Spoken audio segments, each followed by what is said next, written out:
You know that feeling when you set your alarm for an early morning workout and then you hit snooze five times?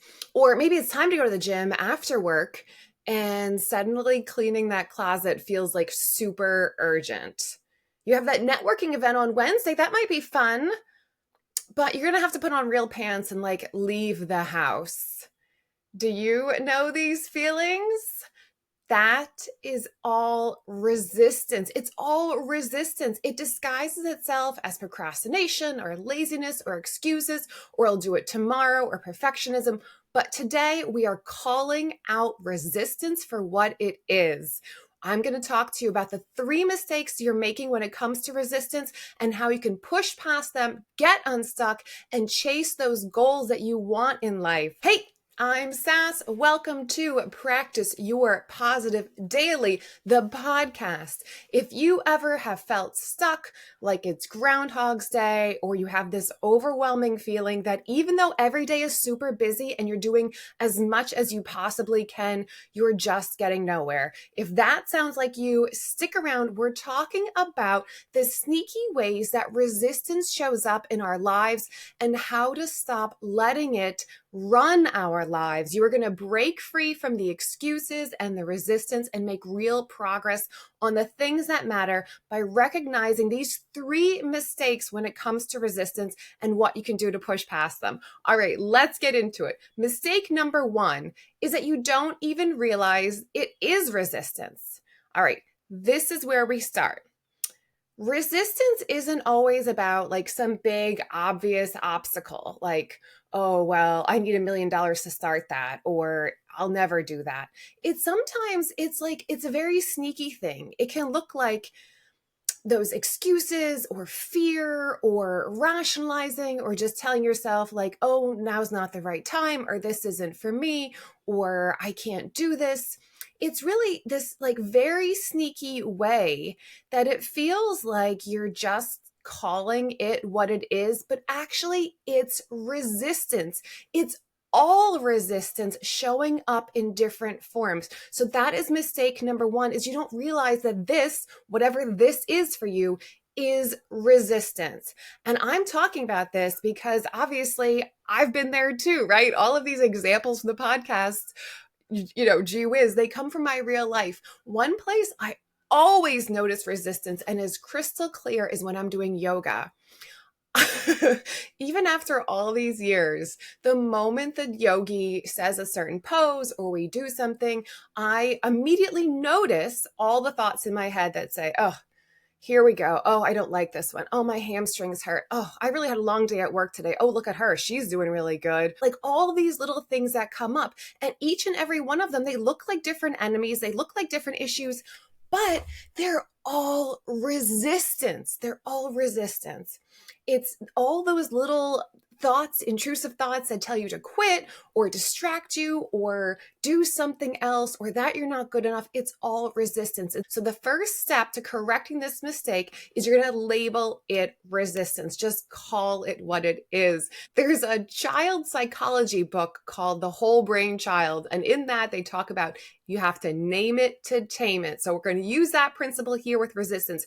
We're going to name it. The first step is knowing the enemy. The enemy is resistance. So call it resistance.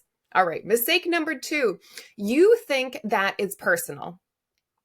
Let me tell you, resistance is universal. It is not just you. It is not just that person. It is not just me. It is everyone, everywhere, all the time. I don't know why, perhaps, but this is it. There is an inherent resistance baked into almost everything we do. We all deal with it. Like right now, it's Sunday afternoon while I'm recording this podcast, and I love being here with you. I love doing these podcasts. I love it.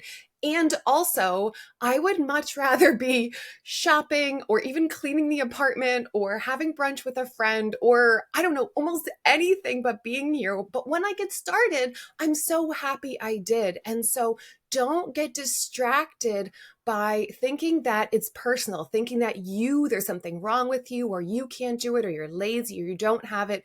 Recognize that every single person has that resistance. This is when we say that motivation comes and goes, but consistency is king. So here's the kicker. The kicker is the more resistance you feel, it is actually in relation to how important or how much of a difference that thing might make. And so if getting in shape is something that you know would make a difference and you know you might need to do, you're going to face a lot of resistance. And that's not personal and it's not specific to that issue.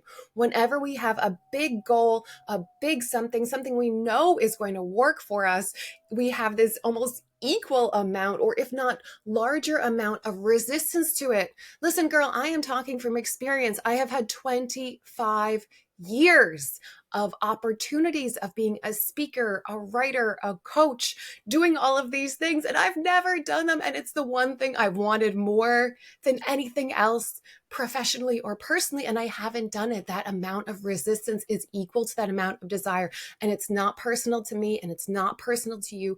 It is everyone, everywhere, all the time. So mistake number 2 is you think it's personal. And the antidote to that is you are realizing it's not personal. It's not about you. It's just the way it works. Mistake number 3, and buckle up for this one. We talk and we think about the fear of failure, and that's very real, right? You think about spending all your money or being disgraced in public or, right, failing and it being a public spectacle or a personal spectacle.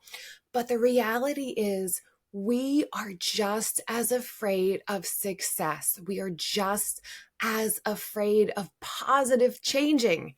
Oh, yes, fear comes in that flavor too. This resistance can show up as a fear of shining too brightly or losing your comfort zone or leaving people behind or thinking that people are going to think that you're full of yourself or you're vain or you're somehow putting them down. So mistake number 3 is that resistance can be a fear of success. This fear of success is the idea that you are standing up away from your tribe. You're taking on all this additional spotlight and eyes on you. You're going to be perceived. People might make judgments about you. I absolutely get it. And that is a very real fear.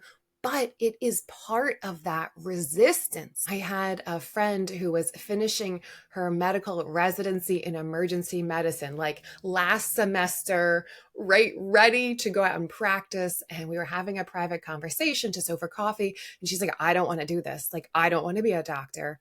I did this mostly because my parents wanted me to. And now I'm at the end of it and like, I don't want to do this. And she talked, she had another passion, something else she was very talented in. She wanted to go do that. But that for fear of success, fear of succeeding in something different than what you've chosen, something different than what your family expects of you, society expects of you, that is all resistance. So mistake number 3, you are underestimating your fear of success, your fear of walking your individual path. And so the antidote to that is becoming confident in getting the practice in, getting the reps in, and doing the thing that you want to do most of all. All right. So the positive of the day, the POD, right? This is our challenge. This is Positivity 101, small daily actions. And so the positive of the day is to acknowledge your resistance. Step 1, think about what you're resisting. Is it getting in shape? Is it having that big talk with your spouse? Is it having that big talk with your parents?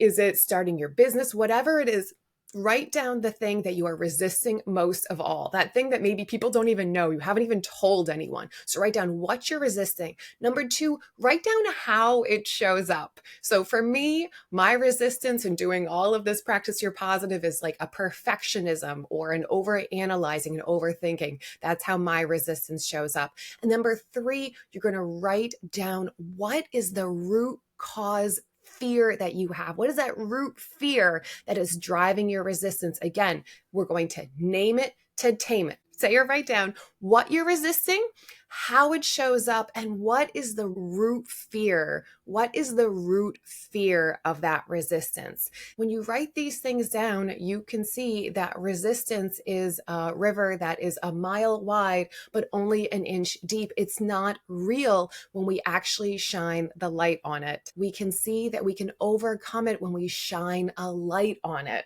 Okay, that's it for today. Remember, resistance is just part of the game. It is not personal. It will always be there, and it can mask some of your deeper fears, which are worth exploring.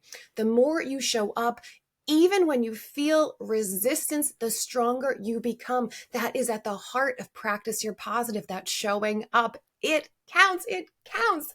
Absolutely counts. And so notice the resistance, give yourself some grace. And hey, if you're ready to move forward through this resistance and into action, you can always hit me up on YouTube or LinkedIn or DM me or hit me on the socials. We could talk more about cohort coaching or some of the other exciting offers that I have. But get ready, because when you push through this resistance, your life is going to open up. And isn't that what we all want anyway? Just to be ourselves. All right, this was a great one. I'm so thankful we had this time today. You keep practicing your positive. I will do the same, and we will push through resistance and live our best lives. I love you. I'll see you again soon.